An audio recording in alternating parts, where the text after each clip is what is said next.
La batalla del cristiano. ¿Qué tal si abrimos nuestra Biblia en Efesios capítulo 6, versículo 10? Por lo demás, fortalezcanse en el Señor y en el poder de su fuerza.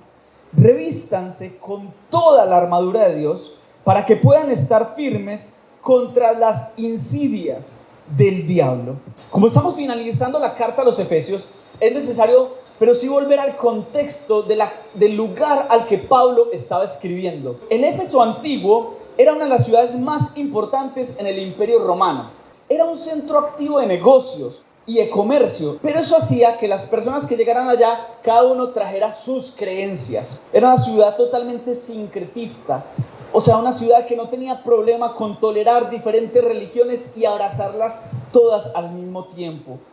A pesar de la diversidad de cultos, en esa ciudad había una diosa a la que adoraban, Diana de los Efesios. Era la diosa que adoraban allí porque era la diosa a la que ellos le entregaban la fertilidad y la protección. Ellos le construyeron a Diana un templo tan grande que se volvió, podríamos decir, una de las maravillas del mundo de aquella época. La gente venía de muchas ciudades a conocer semejante templo. Entonces, imagínense una ciudad donde había una mezcla de religiones, donde venían a adorar a esa diosa, lo cual hacía que esa ciudad y el hecho de tener ese templo tan grande, de adorar a esa diosa, eso se convertía en una razón de marketing.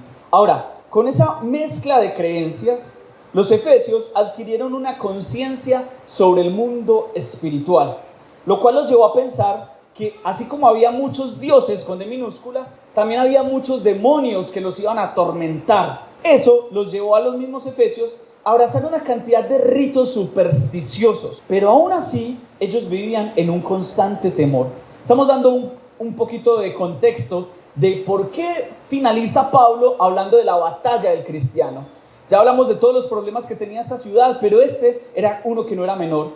Pablo vino a Éfeso y se quedó predicando allí alrededor de 3 años. Imagínense el deseo de Pablo de establecer el reino de Dios en esa ciudad. 3 años predicando en un lugar donde tenían una cantidad de dioses y él está predicando al único Dios verdadero. ¿Cuántos dicen amén a eso? Pero 6 años después, él se encuentra en la cárcel, en Roma. La iglesia en Éfeso había crecido tanto que estaba mezclada con romanos que se habían convertido, con griegos que se habían convertido, pero con judíos, que era una comunidad no pequeña en medio de los efesios. Muchos convertidos trajeron consigo sus cosmovisiones. Muchas veces como creyentes traemos nuestra cosmovisión a la iglesia. Entonces somos cristianos, pero miremos qué dice el zodiaco por si las moscas. Pero también hacemos una meditación trascendental. El hecho es que tu cosmovisión, sin darte cuenta, está mezclada con cosmovisiones paganas. Y tengo que decirlo.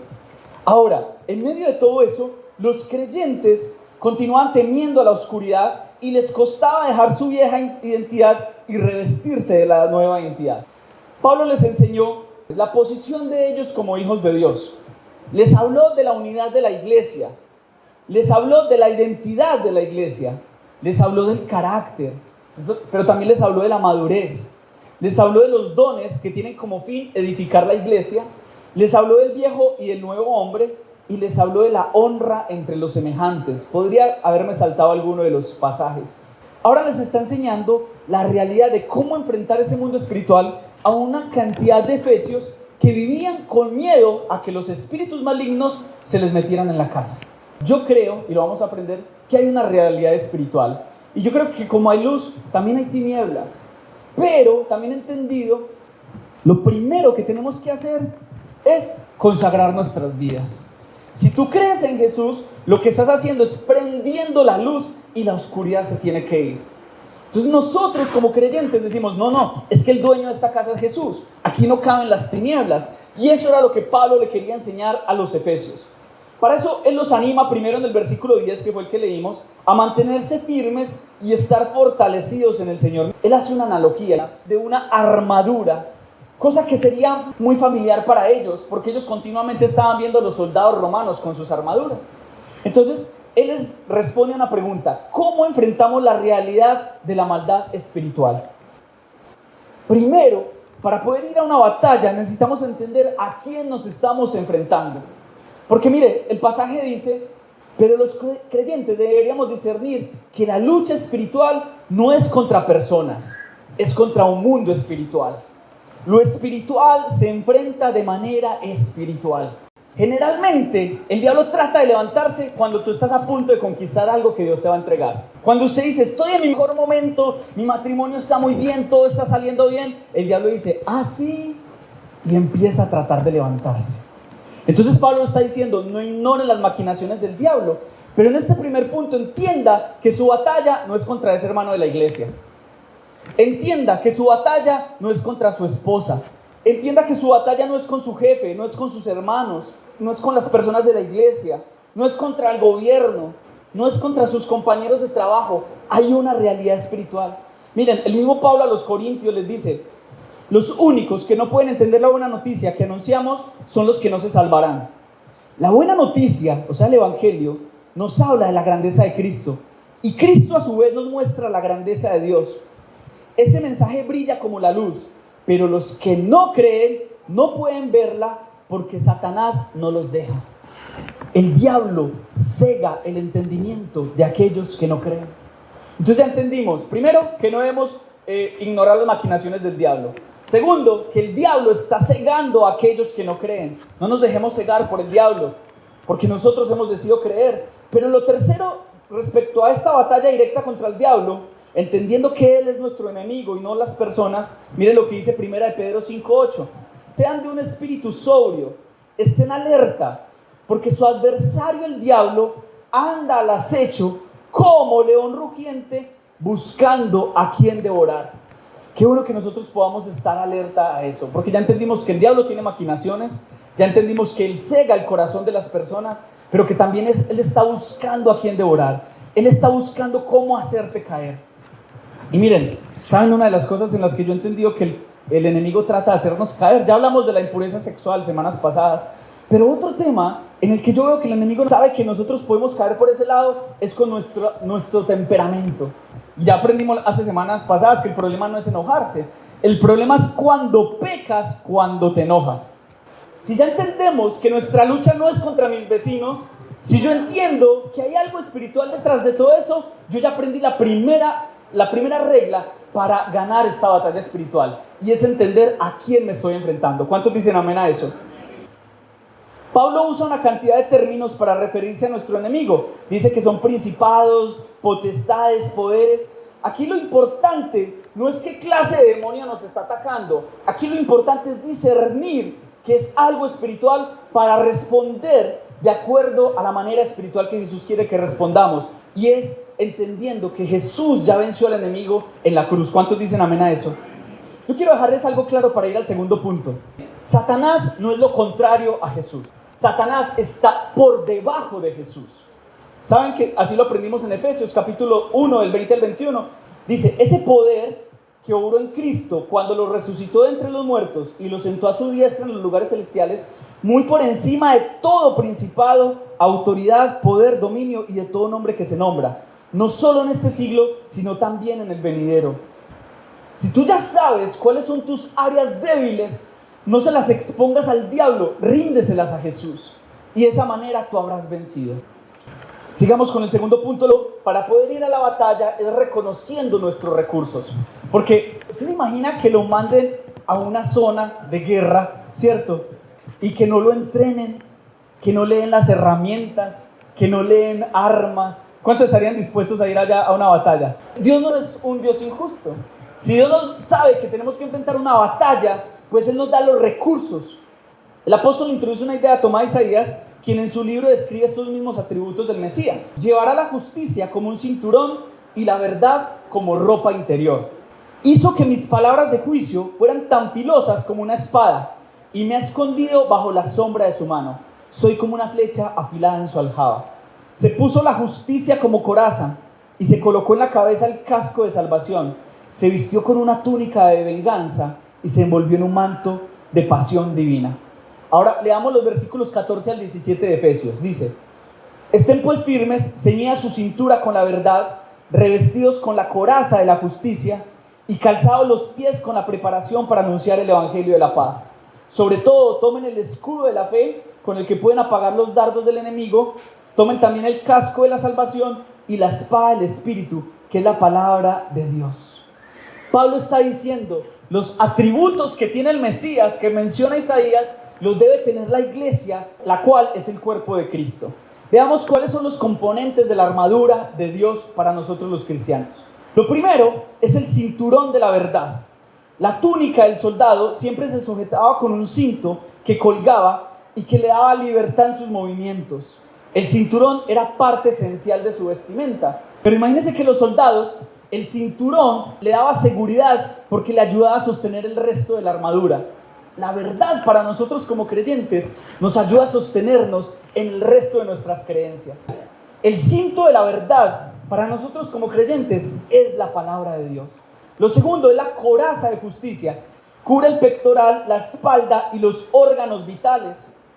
No es una justicia ganada, es la justicia dada por Cristo. ¿Saben? Nosotros como creyentes debemos guardar nuestro corazón con la justicia de Dios, con la integridad de un hijo de Dios. Entonces, la coraza de justicia, la integridad en el creyente, guarda nuestro corazón.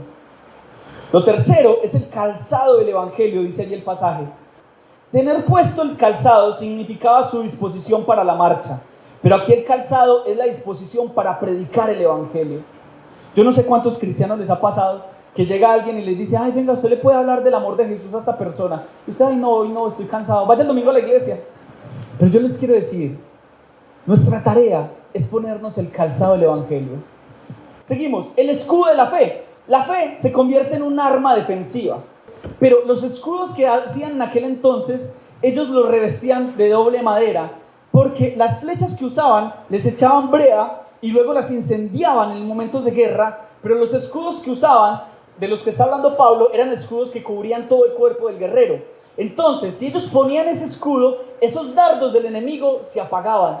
La fe hace eso en nuestras vidas. Cuando los dardos del enemigo vienen a nuestras vidas, la fe apagan esos dardos.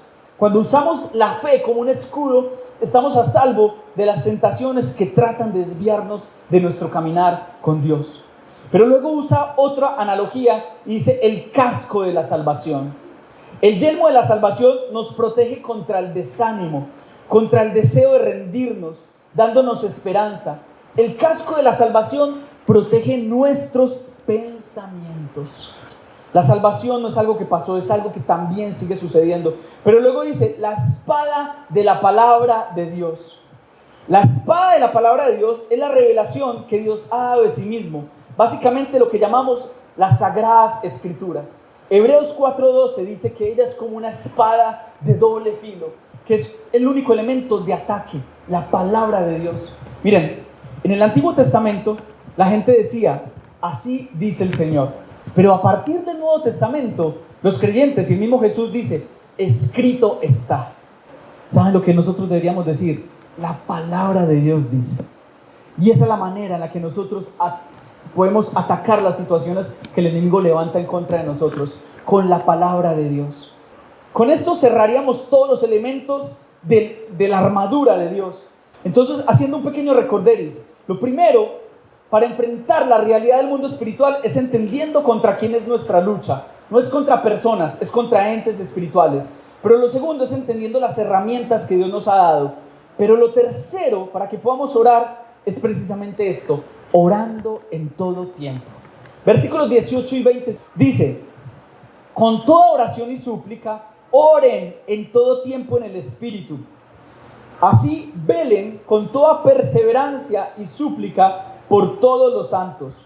Oren también por mí, para que me sea dada la palabra al abrir mi boca, a fin de dar a conocer sin temor el misterio del Evangelio, por el cual soy embajador en cadenas, que al proclamarlo hable sin temor como debo hablar. La última herramienta para entrar a nuestra batalla espiritual es la oración. La oración debe ser en todo tiempo en el Espíritu. Yo sé que muchos de nosotros decimos, no, yo oro continuamente, porque estamos en el carro y decimos, Señor, ayúdanos, y estamos como mentalmente orando, ¿cierto? Y estamos en el trabajo y como que mentalmente lo estamos haciendo. Pero ¿saben que la oración de la que Pablo está hablando acá es una oración ferviente, real, en voz alta, es una oración devocional, es una oración en la intimidad. Él dice, oren en todo tiempo en el Espíritu. Y la gente malinterpreta orar en el Espíritu, porque primero piensan que orar en el Espíritu es orar en lenguas. No vamos a hablar de eso acá. Otras personas creen que orar en el Espíritu es cuando estoy tan quietecito y mentalmente que no estoy orando físicamente, estoy orando en el Espíritu. Pero no es eso. Orar en el Espíritu es orar guiado por el Espíritu de Dios. Señor, ¿cómo quieres que ore? ¿Por qué situación quieres que ore? Y llega el Señor y te dice, quiero que ores para que perdones a esa persona. Señor, ¿por qué quieres que ore? No, por otra cosa. Quiero que perdones a esa persona y ores por él. Orar en el Espíritu es orar siendo guiado por Dios, pero muchas veces no queremos. Pablo dice, oren intensamente en todo tiempo. Luego dice, velando con toda perseverancia. Los anima a que sus oraciones no sean mentales e imaginativas. Aquí otro sobre la oración. La oración no debe ser egoísta. Muchas veces nuestras oraciones se concentran solo en nuestras necesidades. Y oramos por nosotros. Y usted dice, no, pero yo también oro por mi familia. Muy bien, por tu familia. Pero ¿cuándo fue la última vez que oraste por otra familia? ¿Cuándo fue la última vez que oraste por la necesidad de otro? La armadura no sería efectiva sin la oración. A menudo no oramos como creyentes porque confiamos demasiado en nuestras propias habilidades. Pablo no les dice, oren por mí para que yo salga de esta cárcel. Él dice, oren por mí para que aún en cadenas yo pueda predicar el Evangelio. ¿Y cuántos de nosotros decimos, cuando mi situación cambie, le voy a servir al Señor? Cuando mi situación cambie, ahí sí voy a orar.